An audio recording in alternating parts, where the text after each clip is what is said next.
halkan marka waxaan idinku yimid maanta inaan iswaraysanno oo isxog waraysanno annaga wixii aad noo dirteen oo ahaa duruufihiinna inaan meel saarno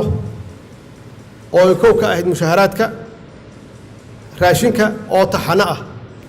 oo aanan ahayn sida taqaaniin wax talantaali ah ama bildhaaf aanan ahayn oo aad noqotaan dee saraakiil sugta ama ciidan suga guud ahaan mushaaradkoodii xuquuqdooda waqtigii loogu talagalay ay qaataan waajibaadkaas yaadna saarteen oo waxaad tidhahdeen annagana waa ka soo baxaynaa inaan cadowga ummadda Soomaaliyeed ka dulqaadno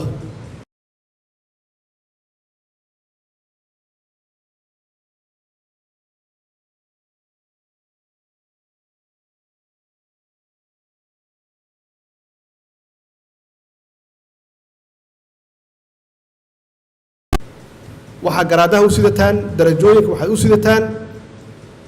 inaad dalka ka xoreysaan khawaarijtan iyo cid kasta oo soo hunguriyeysa dalkeena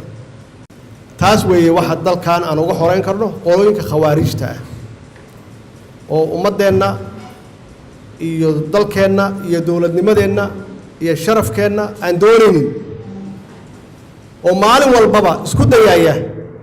waxa ka soo haray waxa weeye argagixisanimo yaa ka soo hartay inay miino iyo bambaano meel soo dhigaan oo la yiraahdo ciidamadii qalabka sida aaway maxaa ku dhacay maxay hawshoodu qabsan waayeen oo shacabka iyo idinka la iska kiil hor keeno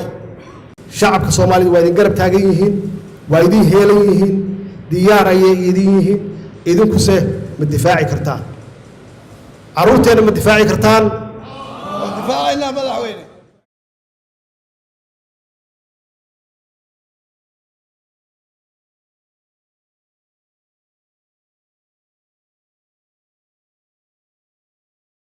Soomaaliyana